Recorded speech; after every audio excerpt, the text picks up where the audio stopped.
Pour récupérer des fichiers audio corrompus dans Audacity, on ouvre simplement le menu Fichier, Importer, Données brutes, RAW.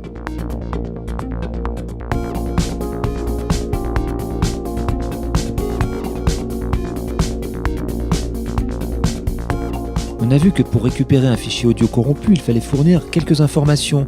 Ses caractéristiques essentielles, résolution, fréquence d'échantillonnage, nombre de canaux, et enfin un paramètre purement informatique, petit ou grand bootien. Parfois on voit gros à la place de grand ou bootiste à la place de bootien. Heureusement, grâce aux notes de mes archives, je sais que le son à récupérer est en 24 bits 44.1 et qu'il est mono. On va donc lancer la récupération et ensuite on regardera ce que ça donne si on se trompe sur un des paramètres.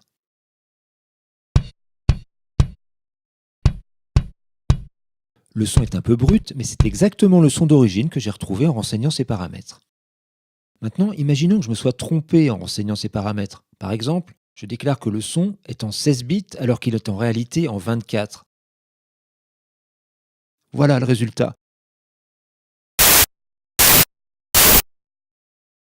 C'est du bruit. Pourquoi ? Parce que les données qui sont dans des cases de 24 bits au départ arrivent dans des cases de 16. Donc on met les 16 premières, et puis il en reste 8 qu'on met dans la case suivante. Donc il faut beaucoup plus de cases dans un premier temps. Et ensuite, les données sont complètement dispersées, donc l'ordinateur est incapable de reconstituer le son d'origine. Ça donne du bruit. Alors maintenant, on va se tromper sur un autre paramètre, le fameux bootien ou bootiste. On va indiquer petit bootiste au lieu de gros bootiste et on va voir et entendre ce que ça donne.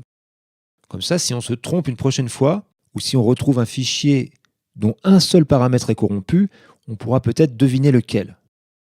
Alors j'ai chargé ce son en me trompant et voilà le résultat. C'est encore du bruit. Alors là, on a la même longueur de fichier, parce qu'on ne s'est pas trompé sur 24 bits, ni même sur la fréquence d'échantillonnage. Mais par contre, le son n'est pas reconstitué correctement, les données sont éparpillées, donc on a du bruit. On va maintenant ouvrir un son de trompette. C'est un bugle exactement.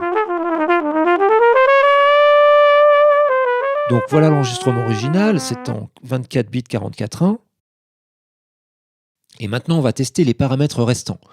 Alors on a déjà vu la résolution, le petit ou gros bootiste. On va maintenant indiquer que le fichier est stéréo, alors qu'en réalité c'est un fichier mono. Ça donne un fichier 2 fois plus court, qui va être lu 2 fois plus vite. Pourquoi ? Parce que les données sont distribuées d'un côté et de l'autre.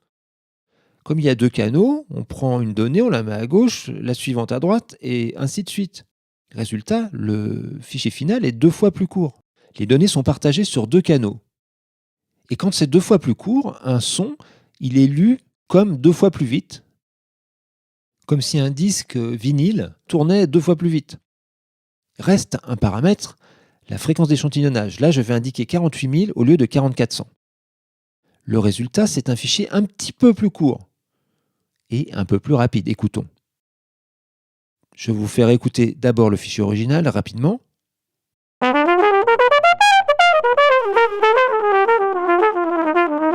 Et maintenant, le fichier que je viens d'importer.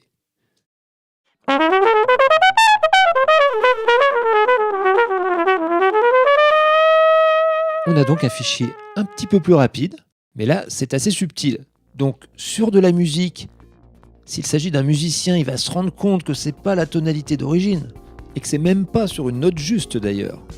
Mais si c'est un bruitage, en revanche, ce n'est pas forcément évident de se rendre compte à la première écoute que le bruitage n'est pas à la vitesse, entre guillemets, d'origine. Donc on a un paramètre qui peut nous aider, c'est la longueur du fichier, qui pour le coup là a été raccourci. Et pensez aussi que si vous avez un fichier corrompu qui n'est jamais lu à la bonne vitesse, vous pouvez changer, rectifier sa fréquence d'échantillonnage grâce à ce procédé.